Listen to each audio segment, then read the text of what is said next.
Face groups are a handy way of selecting and editing parts of objects in Meshmixer.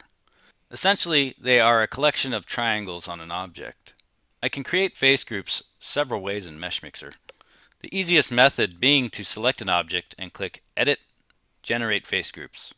Now I see separate face groups are colored differently, and I can choose the angle threshold for which to consider triangles as part of the same face group. For this object, I get a separate face group for each major feature with my angle threshold between 0 and about 42. Toggling on the wireframe by pressing W, you can see that these face groups are made up of many triangles. Now what's nice is that I can enter my selection tool and double click on any face group to select all of the triangles in that face group. With this face group selected, I can perform an edit operation such as extrude on that set of faces.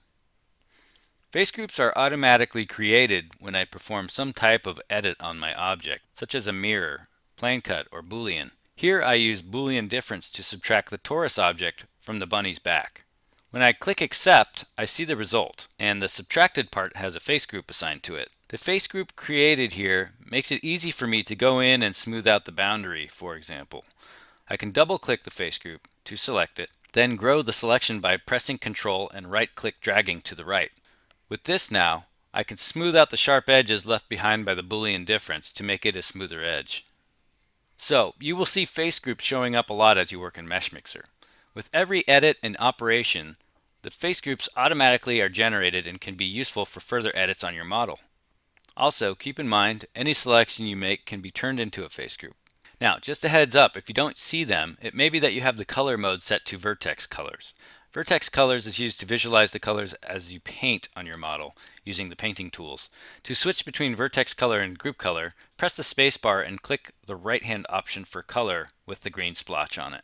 I'll finish with one of my favorite ways to use face groups. I can use a plane cut with the slice groups option to create a face group on either side of the plane of my object. Here I've repeated this down the length of this whale. With the face groups defined on my object, I can now use the Make Pattern tool.